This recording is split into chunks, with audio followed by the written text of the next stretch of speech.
स्वतंत्र थिएटर के हमारे नन्हे नन्हे कलाकारों की ये शानदार पेशकश लेकर हमारे हिंदी बाल नाट्य महोत्सव का आज दूसरा दिन निर्माता श्री युवराज शाह, निर्देशक अभिजीत चौधरी एवं धनश्री हेबड़ीकर सभी दर्शकों से विनती करेंगे कि कृपया मोबाइल फोन साइलेंट मोड पर रखें अथवा स्विच ऑफ कर दें। सभी दर्शकों से गुजारिश कि कृपया मोबाइल फोन साइलेंट मोड पर रखें अथवा स्विच ऑफ कर दें। आइए लुत्फ उठाते हैं स्वतंत्र थिएटर के नन्हे कलाकारों की शानदार पेशकश का हिंदी नाटक पंचतंत्र।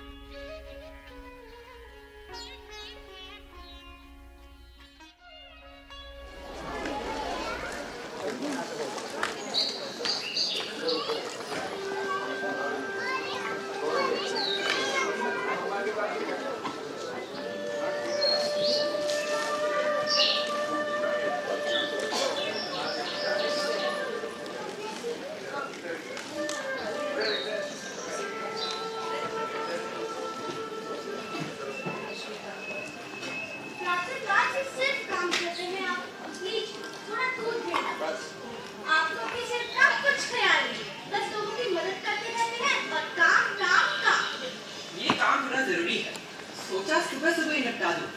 दरअसल लोगों की सूची बना रहा हूँ, जिन जिन लोगों की धंधे को उनकी मदद की है। कुछ लोग तो समय पर पैसे लौटा देते हैं, लेकिन कुछ लोगों की आर्थिक स्थिति स्थिर ना होने की वजह से वो लोग समय पर धन नहीं लौटा पाते। लेकिन अगर आप इसी तरह सबकी मदद करते रहेंगे तो हमारी भी तो वित्तीय स्थिति कमजोर हो जाएगी और जिन लोगों की आर्थिक स्थिति नाजुक है हम उनसे उधार भी तो वापस नहीं मांगते। हाँ वरदलक्ष्मी, तुम सही कहती हो, क्योंकि ये मेरी मंशा कभी नहीं होती कि कोई दुखी मन से मेरे पैसे लौटाए। इसलिए मैं उन्हें थोड़ी मोहलत और दे देता हूँ। इन पैसों की लेन देन में काफी लोगों ने हमारे पैसे डुबा दिए। खैर छोड़िए, मेरे परेशानी की असली वजह तो ये है कि जब आपसे कोई मदद मांगने आता है तब आप सामने से उनकी मदद करने में लग जाते हैं और आप तो दिन भर काम ही करते रहते हैं। ऐसे तो आप पूरी तरह थक जाएंगे। मानिए, कृपया करके अपने शरीर को इतना कष्ट न दें। मैं समझता हूँ तुम्हारी बात वरदलक्ष्मी, लेकिन कोई घर पर है? महाजन जी, तुझे इस बूढ़ी माता का प्रणाम। प्रणाम माता जी। आइए आइए, अंदर आइए, बैठिए। आइए आइए माता जी, मैं भी आपके लिए थोड़ा जल लाई। आप थोड़े परेशान दिखाई दे रही है, क्या हुआ माता जी? क्या बताऊं बेटा, तुझे तो पता ही होगा। 2 दिन पहले कितना भयंकर तूफान आया था और तू तो जानता ही है, मेरा घर तो नदी किनारे पड़ता है।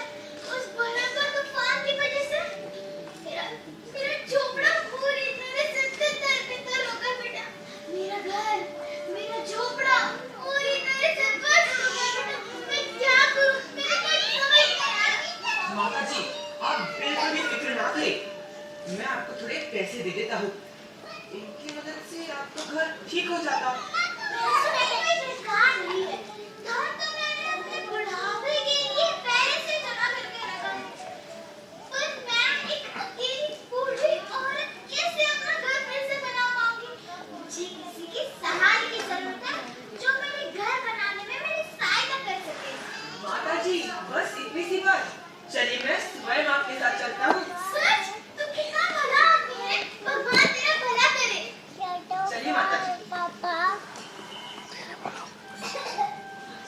वरदलक्ष्मी, मैं जा रहा हूँ माता जी के साथ।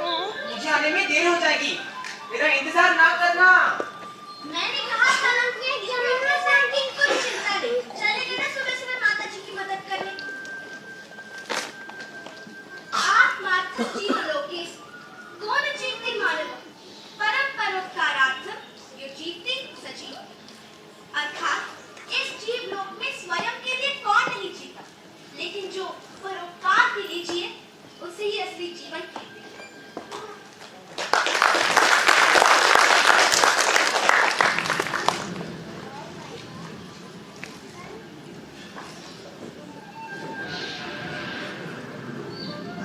कितनी रात हो गई, ये अभी तक वापस नहीं आए। बाहर कितनी मूसलाधार वर्षा भी हो रही है। हे भगवान। माता जी का झोपड़ा बनाते बनाते काफी रात हो गई। वरदलक्ष्मी सो गई होगी। अरे वरदलक्ष्मी, तुम अभी तक जगी हुई हो? हाँ, आपका इंतजार कर रही थी मैं। कितनी देर कर दी आपने आज हमें? अच्छा, छोड़िए, मैं आज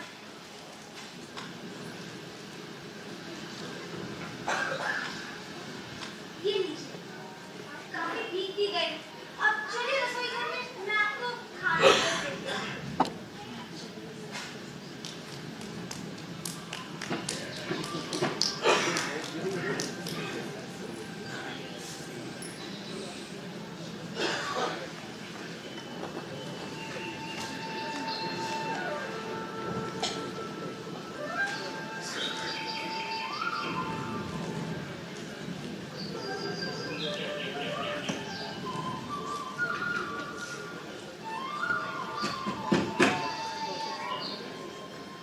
अरे बहुत मेरी नींद खराब कर दी। अरे कल्पना, तुम इतनी रात में, तुम तो काफी भीगे हो। आओ अंदर आओ। आओ आओ बैठो। कल्पना, तुम तो काफी भीग गई। रुको।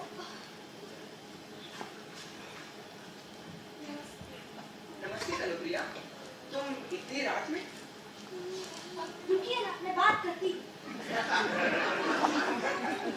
आप तो काफी परेशान लगती हो। सब ठीक है ना कल्पना? मैं मेरी परीक्षा में असफल हो गई। मुझे पूरी उम्मीद थी कि मैं सफल हो जाऊंगी। अब मैं पूरी तरीके से हताश हो गई हूँ। कल्पना, तुम तो एक विद्यार्थी, अगर तुम अपने जीवन में इतनी जल्दी नाउम्मीद हो गई, तो फिर आगे की चुनौतियों का सामना कैसे करोगी? लेकिन इस समय मैं कुछ भी समझने में असमर्थ हूँ। तुम्हें तो पता ही है, मेरे घर की वित्तीय स्थिति कितनी नाजुक है।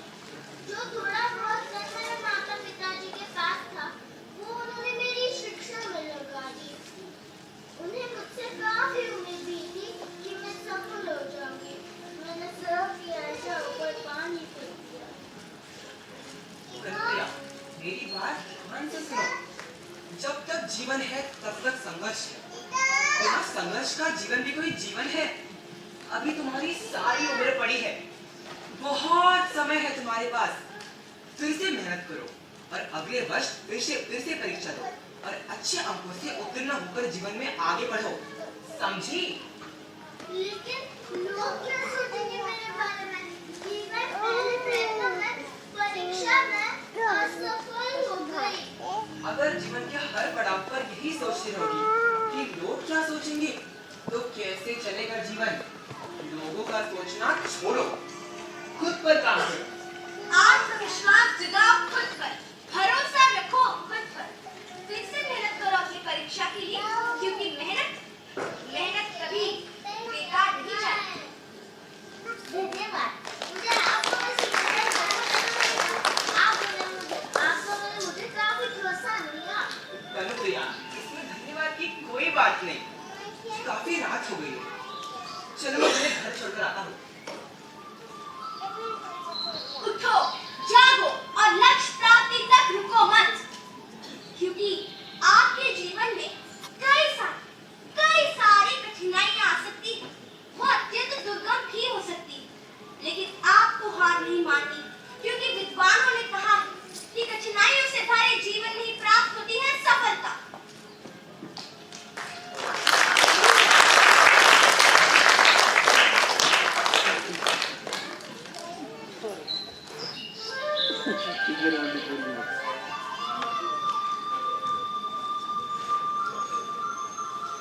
जीवन कभी एक धारा पे नहीं चलता। जैसे समुद्र में लहरें ऊपर नीचे आती रहती है, वैसे ही जीवन में उतार चढ़ाव होती रहती है। समय बीतने पर मणिभद्र जी गरीब हुए। अभी देखते हैं उनका आगे का अध्ययन।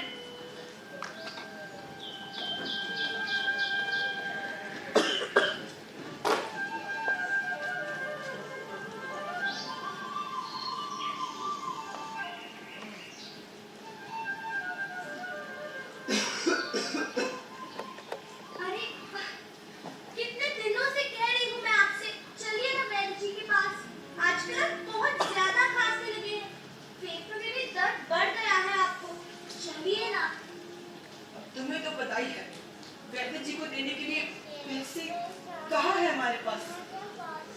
क्या छिपा है?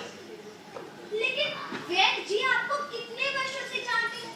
आपने आपने तो उनकी बेटी के विवाह में कितना सहयोग भी किया था। वो आपकी मदद जरूर करेंगे। हाँ। नहीं नहीं, बिल्कुल नहीं। मुझ जैसे सदाचारी व्यक्ति को ये बिल्कुल भी शोभा नहीं देता कि मैं उनसे अपना इलाज मुफ्त में करवाऊं। नहीं नहीं, ये मुझसे नहीं हो पाएगा। इससे अच्छा तो मैं ऐसे ही लड़ता रहूं और अपने प्राण त्याग दूं। क्या? नहीं नहीं, भगवान के लिए तो ऐसा मत कहिए, ऐसा मत बोलिए, मत बोलिए। हे भगवान, ये कैसे दिन दिखा रहे हैं आप हमें? इतना कष्ट, इतनी पीड़ा, इतनी परेशानी क्यों क्यों दे रहे हैं आप हमें भगवान? मेरे पति ने कभी किसी का बुरा नहीं चाहा, हमेशा जनता जनार्दन की सेवा, उनकी मदद की। फिर भी आज हमें ऐसे दिन देखने पड़ते हैं कि घर में काढ़ा बनाने तक की भी सामग्री नहीं है। भगवान, हमारी मदद कीजिए, हमारी मदद कीजिए।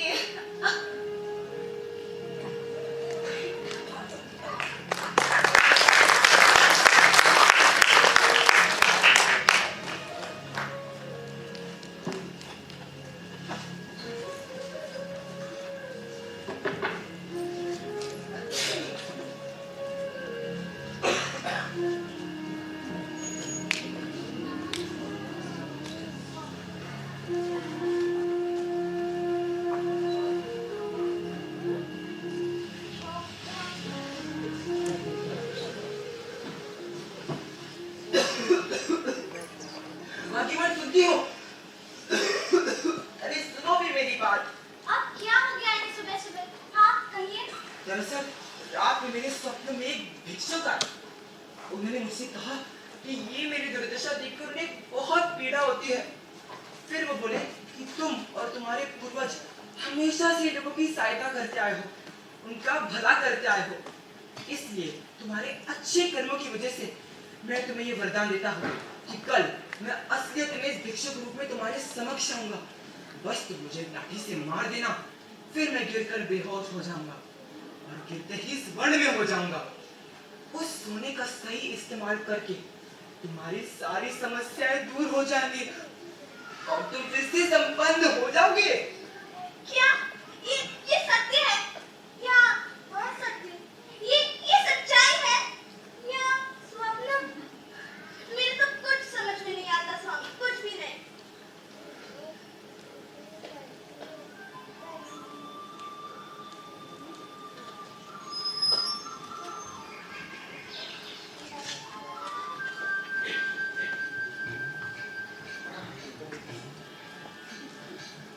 बड़े, मेरे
मैं ठीक हूँ। आप दोनों कैसे हैं? आपकी कृपा करो हम भी ठीक है। आइए बैठिए। बड़ी दाढ़ी मूछ बनानी थी। हाँ वो तो हो जाएगी। आपसे एक बात कहनी थी। हाँ बोलो। आपकी दशा जिस तरह बीच में खराब थी, हम माफी चाहते हैं, हम आपकी सहायता नहीं कर पाए। और अब आप इतने संपन्न दिख रहे हो, मतलब आपने मतलब आया कैसे? हाँ महाजन जी, मतलब कुछ समय पहले की बात है, जब आपके पास रहते तब के दिखाने के पैसे नहीं थे, पर अब आप इससे काफी रईसी की जिंदगी जी रहे। रोज रोज नए रेशम के कपड़े पहनते। इन कपड़ों की और बात। तो सुना है आपने नदी किनारे काफी जमीन भी खरीदी है। आप इतने कम समय में इतना अमीर हुए कैसे? मेरे तो कोई बात बल नहीं पड़ रही महाजन जी। क्या तुम्हें गुप्त धन प्राप्त हो गया? या फिर माफी चाहता हूँ और आपने कोई चोरी चकारी तो नहीं की? क्योंकि आजकल मंदिरों में काफी चोरियां हो रही है। क्यों बड़े लोग दिन दहाड़े दान पेटियां उठाने जाते हैं। ये क्या होता है। नहीं, हम आप पर कोई आरोप नहीं लगा रहे। और फिर भी आपके जीवन में ये आकस्मिक बदलाव आया तो आया कैसे? अब समझ आई बात। आपकी उत्सुकता अपने अपने जगह वाजिब है नाइयो। और वैसे भी तुम दोनों शुरुआत से ही मेरे बाल काटते आए हो। और तुम दोनों ही तो क्या, तुम्हारे पिताजी हमारे पिताजी के बाल काटते थे, तुम्हारे दादाजी हमारे दादाजी के बाल काटते थे। तुम दोनों पीढ़ियों से हमारी सेवा करते आए हो, इसलिए मैं तुम्हें सच्चाई बता देता। हाँ, बताइए मनभद्र जी। तो सुनो, मेरे सपने में एक भिक्षुक आए।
केवल भिक्षा के लिए हम निमंत्रण आने पर किसी के घर नहीं जाते।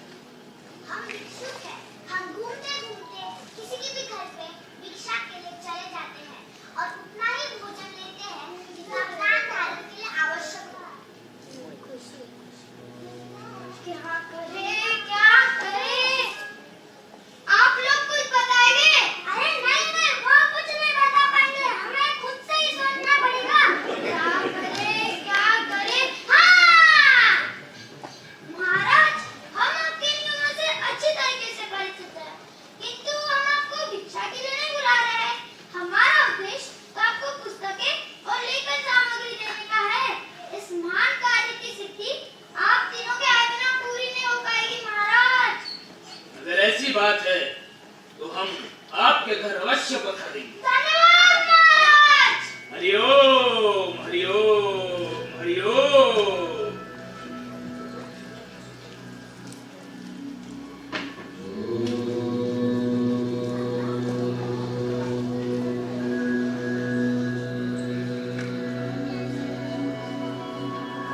मन की तृष्णा पूरी तरीके से कभी समाप्त नहीं हो सकती। जैसे कि आपने देखा, कितने भी साधु रूप धारण कर लो, भिक्षुक बन जाओ, मन का लालच पूर्णतः कभी खत्म नहीं होता।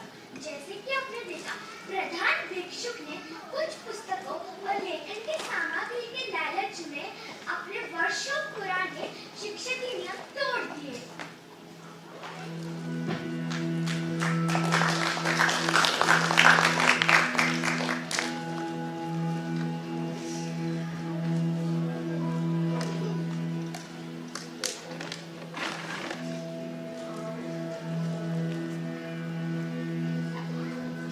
हरिओम हरिओम हरिओम। आइए महाराज, पधारिए, स्थान ग्रहण कीजिए। महाराज, हम आपकी पुस्तकें और लेखन की सामग्री अभी लाते हैं।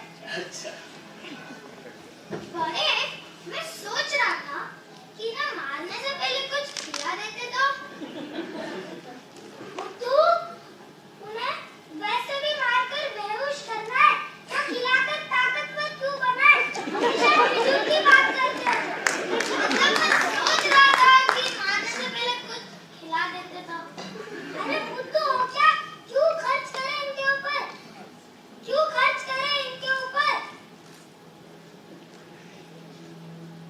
हमेशा उल्टी बात करते हो तुम, इसलिए भगवान ने तुम्हें छोटा बनाया है।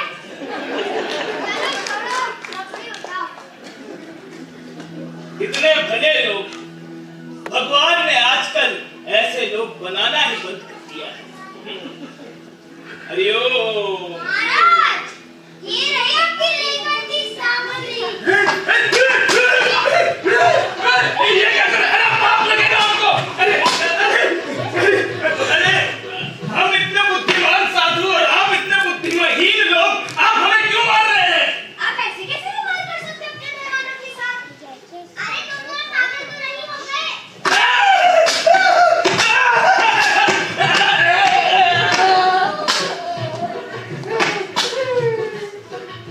गौड़ी, ये दोनों तो भिक्षुक और जमीन पर गिर गए। और ये क्या, ये दोनों तो स्वयं में बदले ही नहीं। हाँ छोटे, मुझे भी कुछ समझ में नहीं आ रहा।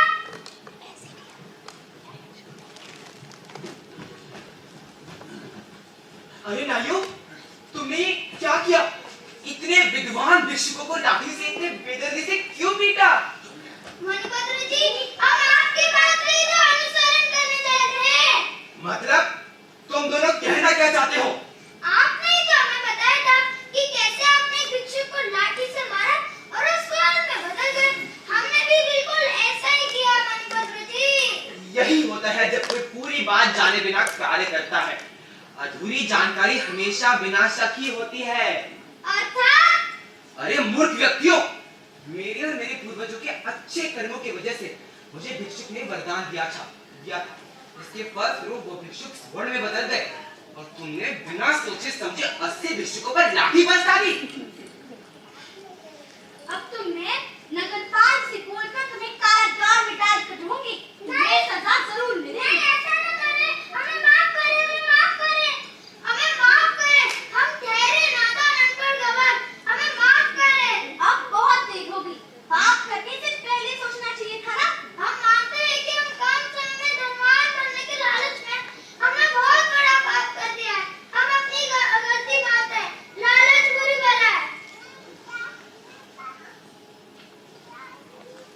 देखा आप लोगों ने, बिना सोचे समझे कार्य करने वाले का परिणाम क्या हो सकता है।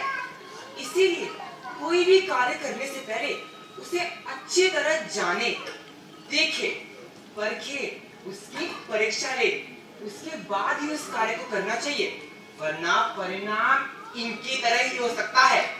अर्थात हमेशा हमेशा सोच समझ कर काम करो।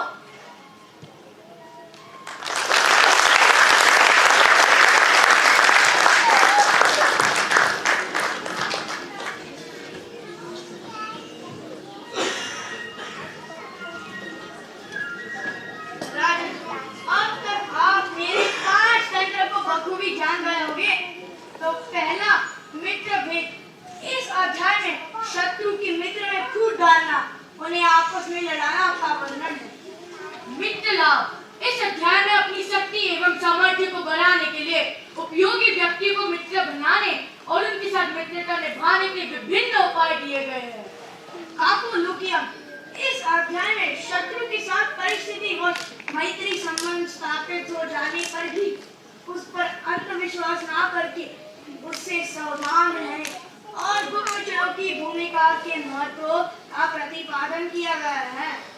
लुप्त प्रनाश। इस अध्याय में शत्रु की विजय को मिट्टी में मिलाने के उपायों का वर्णन है। अब परीक्षित कारक। इस अध्याय में ऊंच नीच व हानि लाभ आदि की भली प्रकार समीक्षा किए बिना किसी भी काम में हाथ डालने से पहले ध्यान पूर्वक वर्णन करने योग्य साधनों का वर्णन है। पंचतंत्र मनोविज्ञान व्यवहारिकता तथा राजकाज के सिद्धांतों से परिचित बड़े ही रोचक तरीके से सामने रखा है और साथ ही साथ एक सीख देने का कोशिश करता है। राजन, अब आपको मेरी आखिरी पहेली सुलझानी होगी। वो कौन सा आचार्य? जब बिल्कुल आपके तरह ही एक राजा अपने उत्तराधिकारी के खोज में, उसके 5 पुत्र हैं और वो आज टकराते हैं 4 विचित्र सवालों से।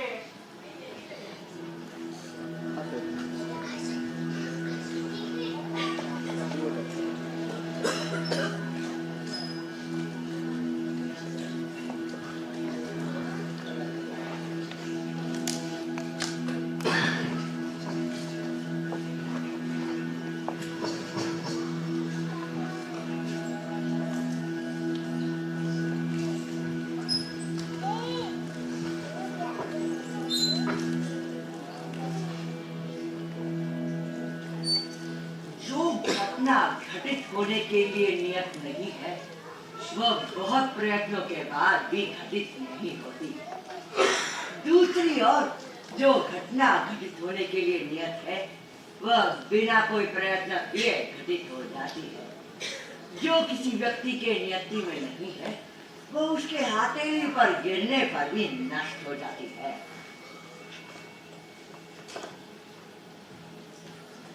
अरे, ये पत्थर की मूर्तियाँ तो हूबहू मेरे भाइयों जैसी है। यहाँ इस हालत में कैसे? प्रणाम गुरुजी। आओ राजकुमार, मैं आपकी सहायता कैसे कर सकता हूँ?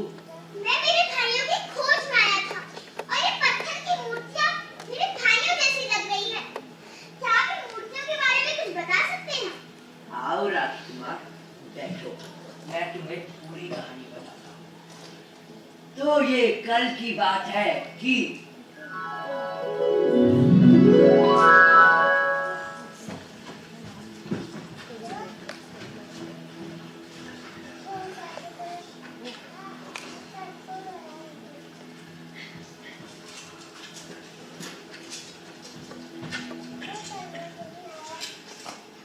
आइए युवराज, जरा तलवारबाजी का भी अभ्यास कीजिए।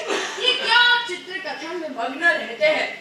जी, मैं हमारे ही तो राज्य का भविष्य चित्रित कर रहा हूँ। 10 साल पश्चात हमारे राज्य का कितना विस्तार हो जाएगा, उसका अनुमान इस चित्र के माध्यम से दिखा रहा हूँ। वाह युवराज वाह, आपको तो जवाब ही नहीं। अब आपने इसका अनुमान तो लगा ही लिया होगा, तो जरा तलवारबाजी में भी पकड़ बनाइए। नहीं, आप अपना अभ्यास जारी रखें, हमारा चित्र भी शेष है। युवराज, अगर हमारे राज्य पर हमला हो तो हम चित्र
सही कहा आपने।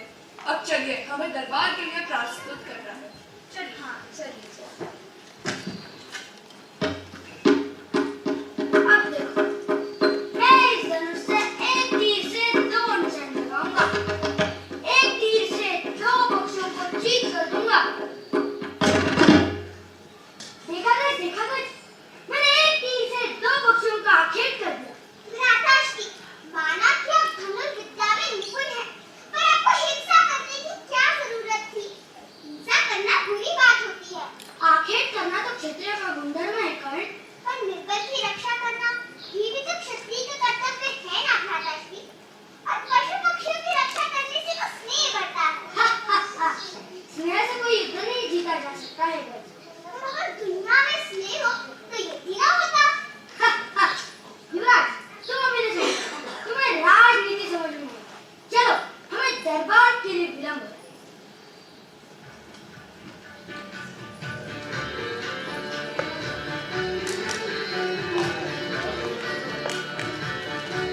सारी तैयारी हो गई? हाँ दीदी, सारी तैयारी हो गई। फूल लगा दिए? फूल भी लगा दिए हैं।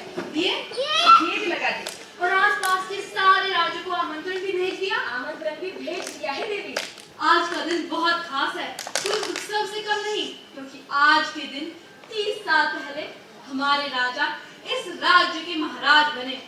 अब जाओ, हमारे लिए पालकी तैयार करो। आज हम स्वयं प्रजा में उपहार बांटेंगे।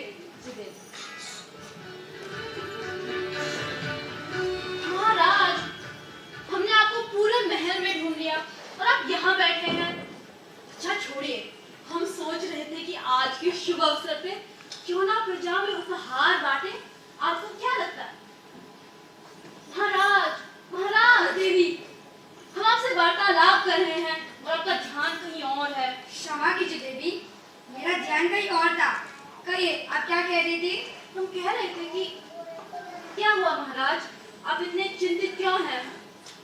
देवी, मुझे पता नहीं मैं कब तक जीवित रह पाऊंगा। मेरा स्वास्थ्य कुछ ठीक नहीं रह रहा।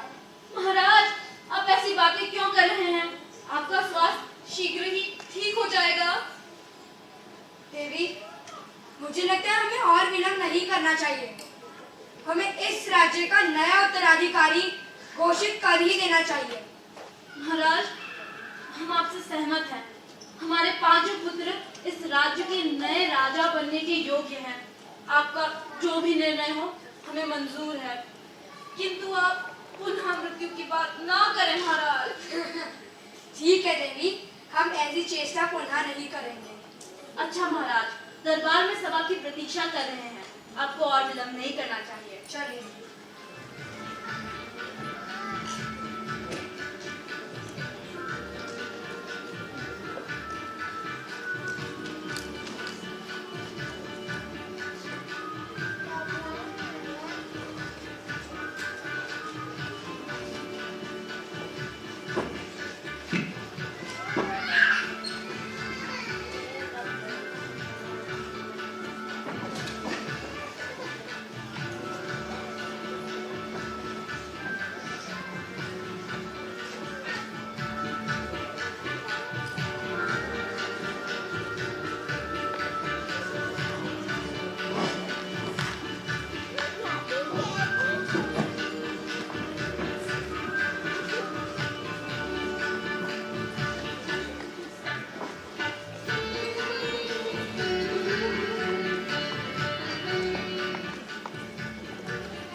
देखना चाहता हूँ, किंतु मेरी एक दुविधा है कि मैं तुम पांचों में से राजा किसे बनाऊं।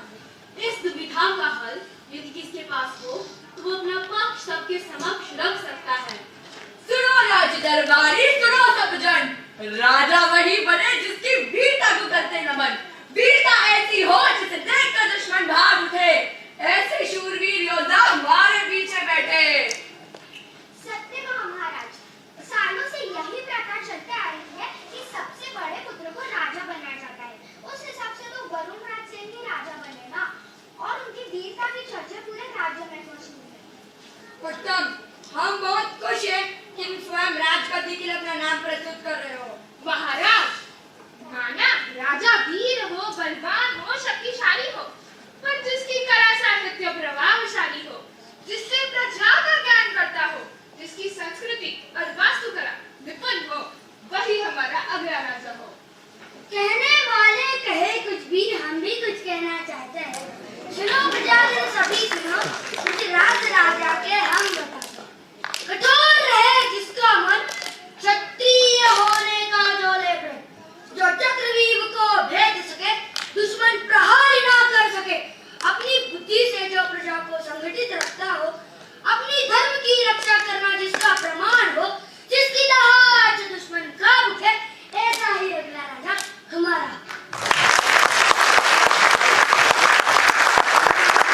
जिस तरह हर बादल से पानी नहीं बरसता, जिस तरह हर वर्ष खेत में एक सा अनाज नहीं होता, जिस तरह मनुष्य की 5 उंगलियां एक समान नहीं होती, उसी तरह खेत करना हर क्षत्रिय का धर्म नहीं होता महाराज। जो त्याग को गले लगाए और अहंकार को जलाए, काम क्रोध छोड़कर जो शीतल रह जाए, खुद को तपकर पीपल की छांव बन जाए, निस्वार्थ हृदय से प्रजा का सुख दुख अपनाए, इस कलयुग में ऐसे ही कुछ गुणों से भरा हमारा अगला राजा बन जाए। सबने अपना पक्ष प्रस्तुत किया है, तुम भी अपना विपक्ष प्रस्तुत करो। शांति का स्रोत करुणा की धार, फिर चले हो मन से पार, एक समान करे जो प्रजा से प्यार, जनहित में हो इसका सार, जगमग उठे जिसे ये संसार, उसे ही मिले राजा बनने का अधिकार। राजा तो हम ही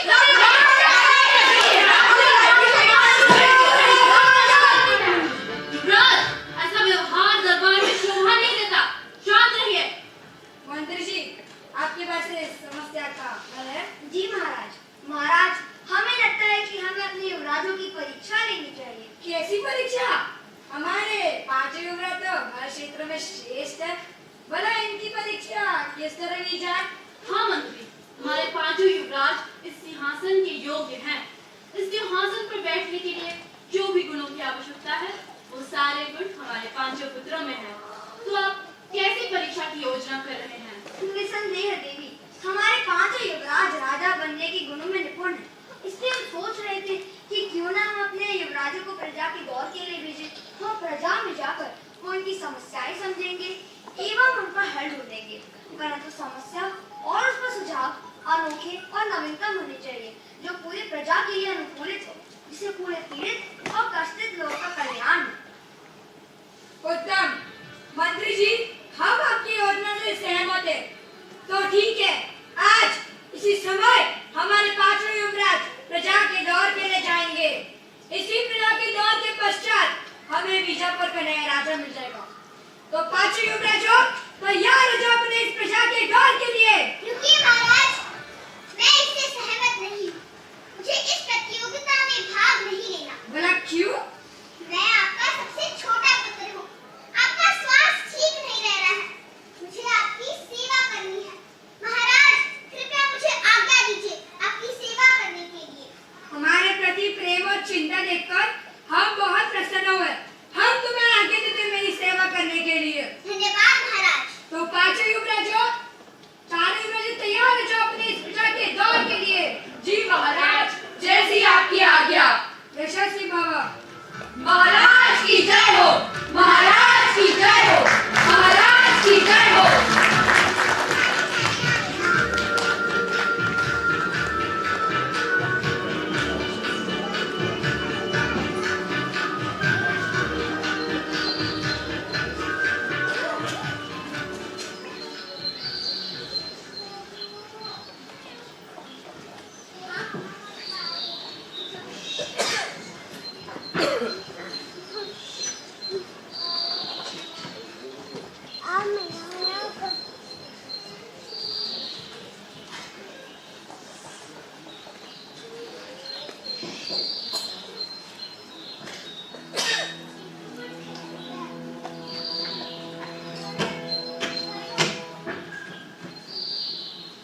रुको, यहाँ पर एक तपस्वी तपस्या कर रहे हैं।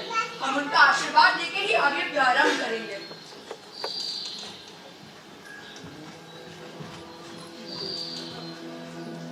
शेर सेन के चारों पुत्रों का प्रणाम गुरुजी।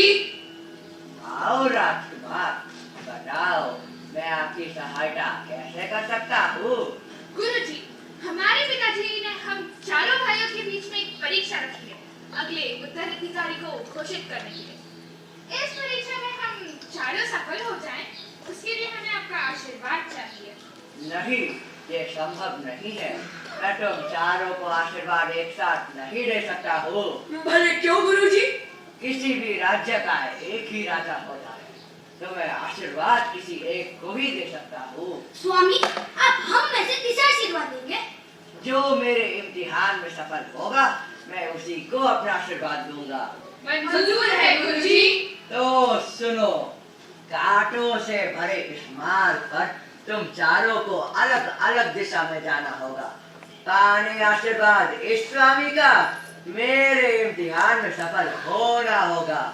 कठिन परीक्षा है तेरी, लंबा सफर तय करना होगा। जो भी अनोखा दृश्य दिखे, उसका अर्थ मुझे समझाना होगा। सोच समझकर फैसला कर धैर्य की रास्ते गुजरना होगा। तूफान आंधिया बाढ़ आ जाए, संध्या से पहले लौटना होगा। कर्म कर निरंतर, रुक नहीं आगे बढ़।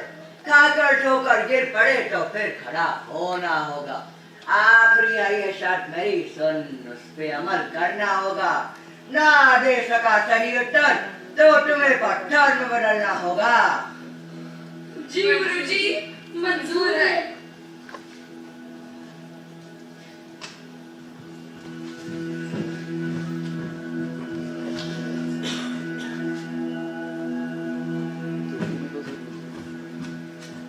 प्रणाम गुरुजी। आओ राजकुमार, बताओ तुमने क्या देखा, और जो देखा उसका क्या मतलब? गुरुजी, मैंने देखा कि पौधे पर सब्जियां लगी हुई है और उसकी रखवाली कुछ व्यक्ति कर रहे हैं। ये सोचते सोचते मैं आगे गया और जैसे संध्या के कोना लौट रहा था तो मैंने देखा कि वही व्यक्तियां हंसियां बनकर उस सब्जी को काट रहे हैं। ये देख के तो मैं स्तब्ध रह गया। हाँ, तो इसका मतलब क्या हुआ? ये सब देखकर तुम्हें क्या समझ में आया? माफ कीजिए गुरुजी, ये देखकर मुझे कुछ नहीं समझ आया। यदि तुम्हें कुछ नहीं समझ आया तो शर्त के अनुसार तुम्हें पत्थर में बदलना होगा। नहीं गुरुजी, माफ कीजिए। प्रणाम गुरुजी। आओ राजकुमार, तुमने क्या दृश्य देखा? गुरुजी, मैं उत्तर की ओर गया था।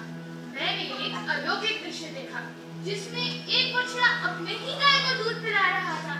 वैसे तो माँ अपने बच्चे को दूध पिलाती है, पर यहाँ पे तो उल्टी ही घटना बह रही थी।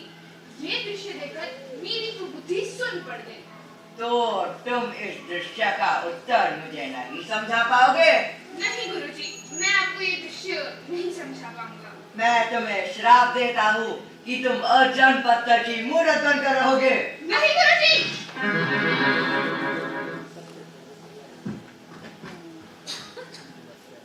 प्रणाम गुरुजी। आओ राजकुमार, बताओ कौन से दिशा में गए थे, क्या दृश्य देखा? गुरुजी, मैं दक्षिण की ओर गया था और मैंने ये देखा कि एक नदी किनारे कई मछुआरे मछलियां पकड़ रहे थे। वही एक बूढ़ा मछुआरा अपने सिर पर मछलियों की टोकरी लेकर आ रहा था और चलते चलते अपनी टोकरी से एक एक मछली वापस नदी में फेंक रहा था, जबकि उसको मछलियां पकड़ना चाहिए था। ये दृश्य देखकर मैं हैरान हो गया। क्या तुम मुझे इस दृश्य का अर्थ समझा पाओगे? माफ कीजिए गुरुजी, मैं ये दृश्य नहीं समझा पाऊंगा। मुझे तुम्हें भी पत्थर में परिवर्तित करना होगा। नहीं गुरुजी।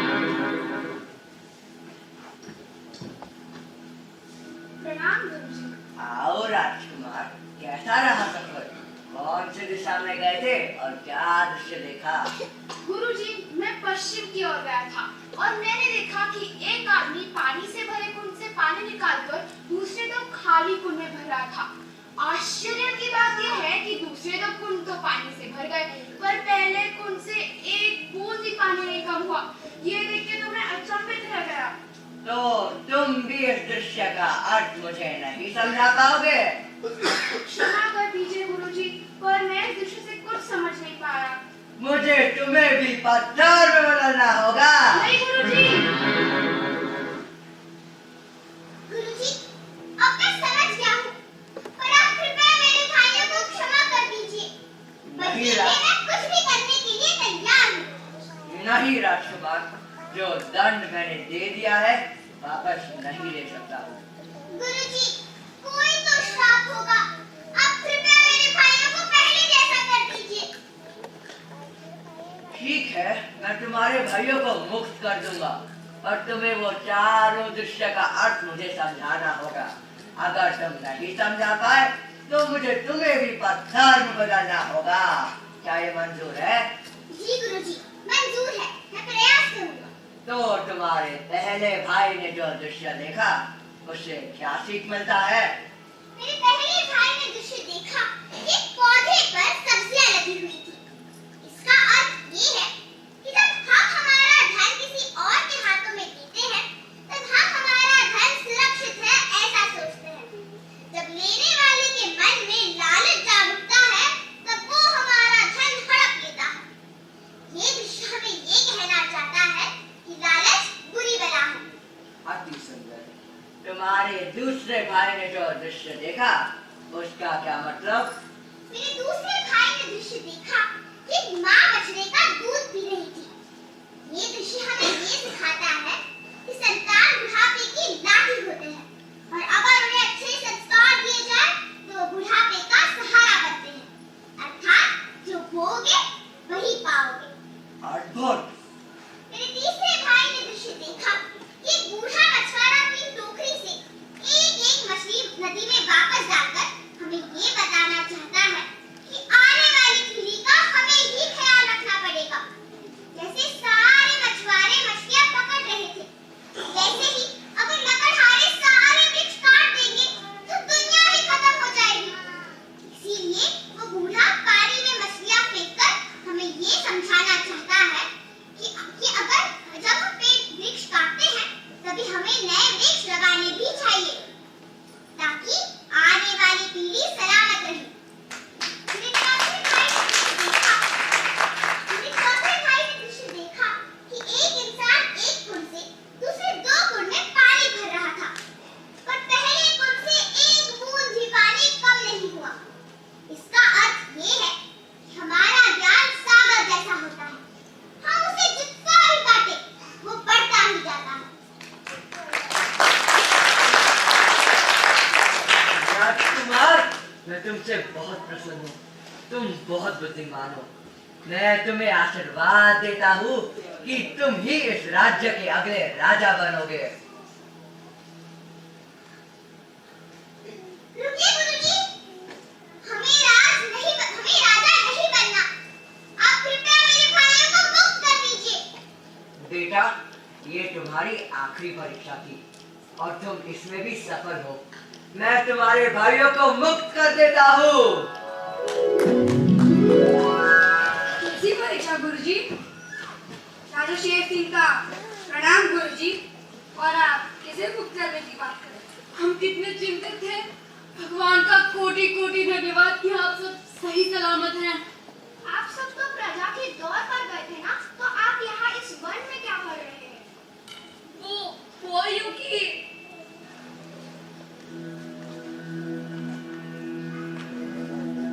और फिर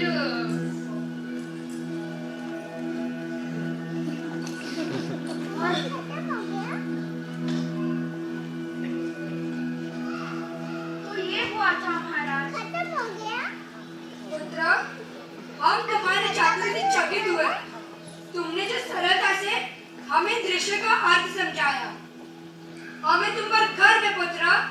राजा, इसलिए मैंने राजकुमार गजवक्र को अपना आशीर्वाद दिया है कि वही इस राज्य के अगले राजा बनेंगे। क्षमा कर दीजिए गुरुजी, पर हमें राजा नहीं बनना। क्यों पुत्र, तुम्हें राजा बनने में क्या आपत्ति है? हमें राजा बनने में कोई रुचि नहीं है पिताश्री। आप कृपया राजा वरुणराज सेन को बना दीजिए, वो राज्य अच्छे से संभाल पाएंगे। सही तो कह रहे हैं युवराज गजवक्र सेन, आप इतने छोटे आयु में राजा बनना उचित नहीं है। राजा तो व्यक्ति के व्यवहार, उनके गुणों पर निर्भर करता है मंगला देवी, ना कि उनकी आयु पर।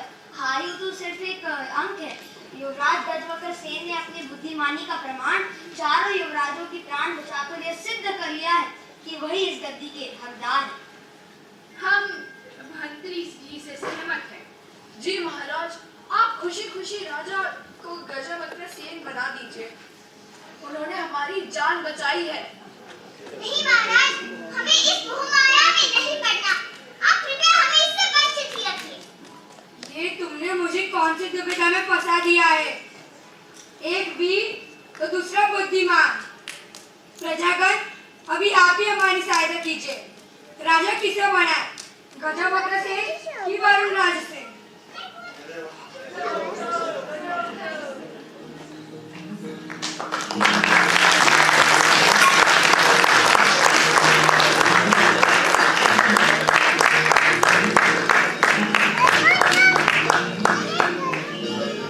जब मनुष्य मुसीबत में होता तब उसे मदद करने, उसका सच्चा दोस्त ही उसकी सहायता करने आता।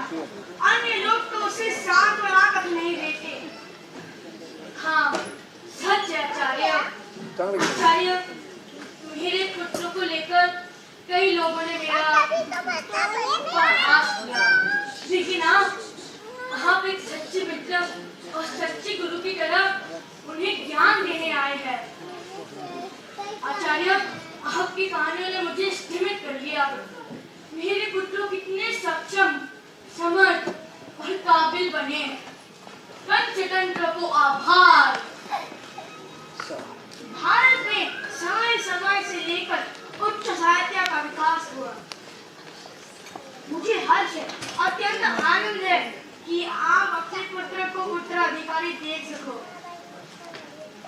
मेरी निर्मित पंचतंत्र युगों युगों तक लोगों को बुद्धिमत्ता प्रदान करती रहेगी। अदिति यह इदं नित्यं नित्यशास्त्रं श्रेणोति च न पराभवमाप्नोति सहस्रादपि कदाचन। इस पंचतंत्र नामक ग्रंथ का अध्ययन करने वाला अथवा सुनने वाला व्यक्ति व्यवहार कुशल हो जाता है कि वो इंद्र जैसे प्रबल शत्रु से भी पराजित नहीं हो सकता तथा धूर्त लोगों को पराजित कर देने में भी समर्थ हो जाए।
করে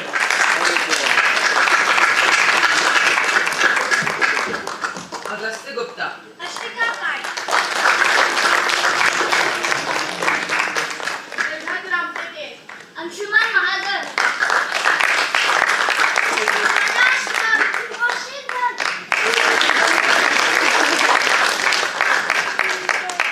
ओजस्वी नरोडे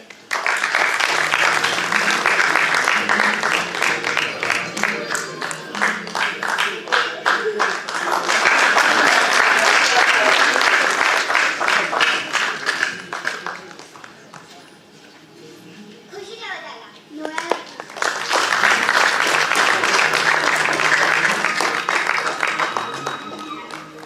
अंधी देखा शिवेश चौधरी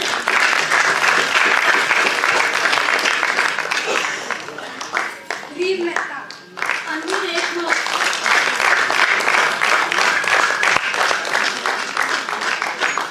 मयंक प्रताप राणा, कौशल पटेल,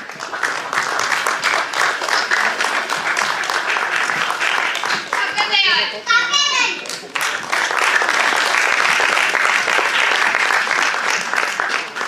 विहान सोने भारता तरफीकर जगत जगतराम दिव्यांगा सारदा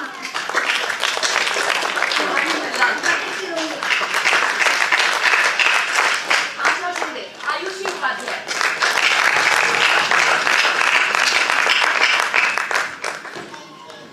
भाषा काढी साराक्षी कुलाडे,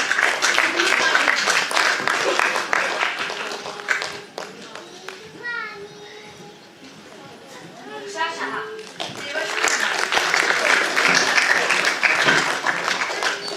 व्योमचार्य सुयश कुकरेजा रवि जहां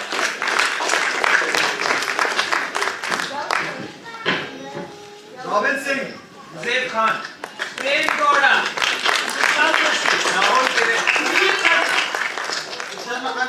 Sai Rao, super star music Ashwin Sharma lights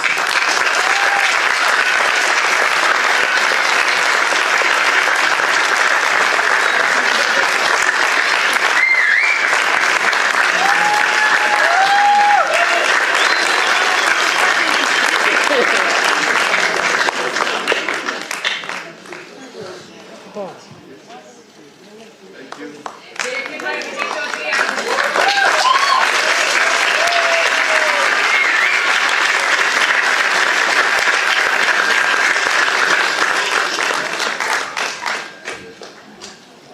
ये जो और हमारे कलाकार हैं आज बैक स्टेज में हमें हेल्प कर रहे थे, कल ऑन स्टेज थे और कल भी इनमें से कुछ ऑन स्टेज होंगे। और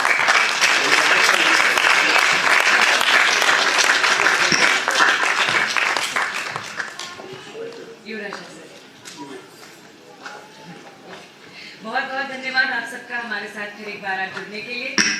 कल दूसरे दिन फिर आपसे मुलाकात होगी। कल शाम को 7:30 बजे से एम्परर्स न्यू क्लोथ्स, ये जो बहुत ही फेमस फोक टेल है, इसका म्यूजिकल ड्रामा हम लोग प्रस्तुत करने जा रहे हैं।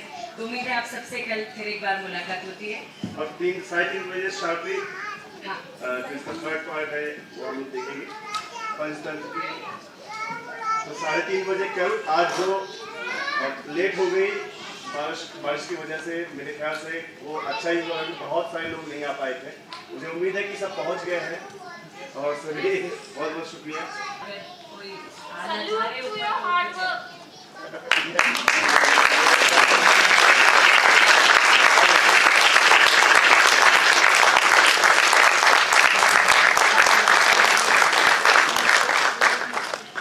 Excellent.